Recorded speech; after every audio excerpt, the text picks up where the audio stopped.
Hey guys, I'm John with Hops and Brews. Today we're going to be talking about understanding your beer label.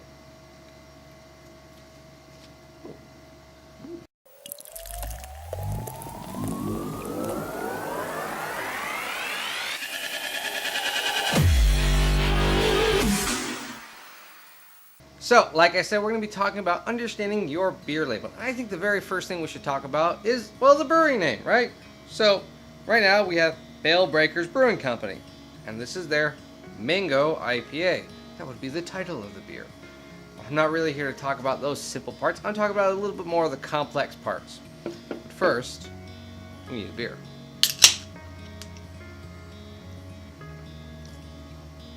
Now, what do I mean more complex parts? I'm talking stuff that says like, well, ABV or IBU, those type of things. Now, ABV stands for alcohol by volume.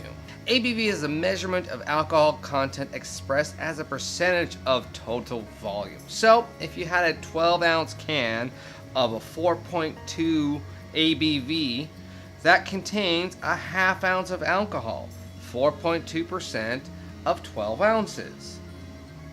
The other very common one you'll also see is IBU, which stands for International Bittering Units. This one gets a little more complex, but stay with me. Now, IBUs are often misunderstood because from the brewmaster's standpoint, it's a measurement of bitterness. But to beer drinkers, IBUs tell you pretty much very little. I'll explain. IBU measurements the amount of alpha acids found in a beer. The unit of measure is part per million, and the scale begins at 0. Most dramatic lagers contain about 10%, and in theory you can get a triple IPA to about 112%.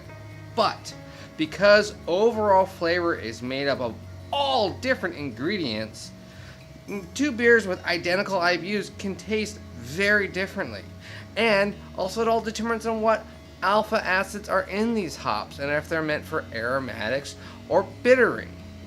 IBU measures actual bitterness, but because we taste and perceive bitterness, they don't always accurately indicate flavor.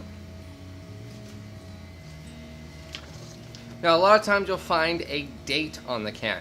Now, what this is intended for is for the brewery to give you the fresh or best buy date, to basically give you the best experience that they believe this beer was meant to have. Now, sometimes it is canned on and they don't want you to age it for too long, usually about a month or two. Or there is a enjoy buy date, which is in the future, and they want you to have it before that date ends. Very rarely you will see a enjoy after, which they do then intend you to age this beer. Now, some other things you might see on a few bottles or can is what's called OG and FG. Now, this is a bit more for the beer nerd people. Now, the OG stands for original gravity, and the FG stands for final gravity. The difference between OG and FG will reveal the percentage of fermentables that were successfully converted to sugars. Now, something a bit more rare that you might see, something called SRM. Now, SRM stands for Standard Reference Method. Now, what this is a range of numbers that tell you the color of the liquid and which references the style of the beer.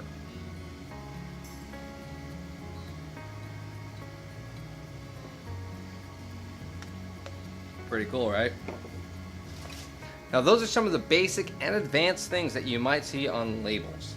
Now, some of the more very common things that you might see within the name or the style of beer is something called BA or BBA. Now, this stands for barrel aged or bourbon barrel aged. Now, this is when a brewery ages the beer inside of a wooden cask barrel. Sometimes they're soaked in bourbon, sometimes they're soaked in whiskey and other liquors or wine. Another very common thing you might see is called dry hopping. Dry hopping is adding hops after the boil and the fermentation of the beer. Now, this doesn't add bitterness to this because hops only get bitterness when they're being boiled. But what this does add is aromatics, So you'll see a lot of IPAs being dry hopped or double dry hopped. That's when they're doing it twice.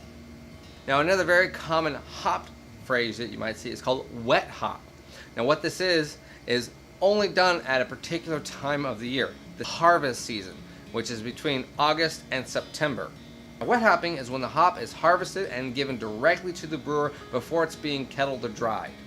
So that way it still has this very grassy, oily, earthy notes to it. Now you'll get a lot of aromatics out of this and you'll get earthy notes to it as well. But now again, you're only going to get this between August and September. Now the very common thing that you'll see a lot is the word imperial. Now imperial usually means pretty big, but it's actually a really, really old term. It comes from the 1700s when the imperial Russian court would have beer shipped to them from England. Now the way England basically kept this beer safe was they added a lot of hops and a lot of malt to it, making it really strong.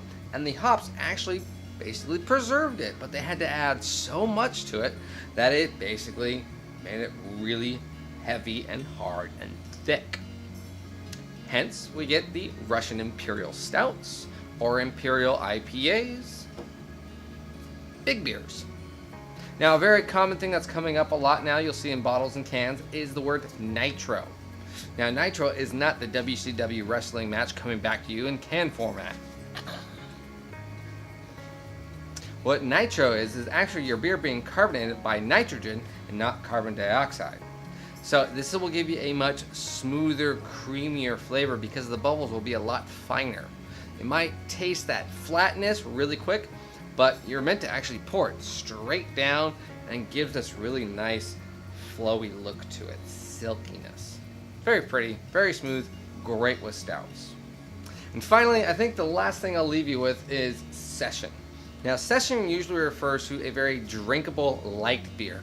This usually refers to breweries doing a beer that is about 4.5% or lower.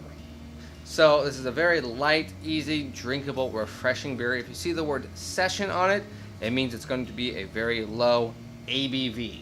Now, if you don't know what that is, watch the beginning of the video. Cheers, guys. Hey guys, if you like this video, hit like and subscribe. Follow me on Instagram, Untappd, Twitter, all the big social media stuff. You know, the links for those will be in the description below. Leave me a comment or two. Say like, hit hi, I don't care.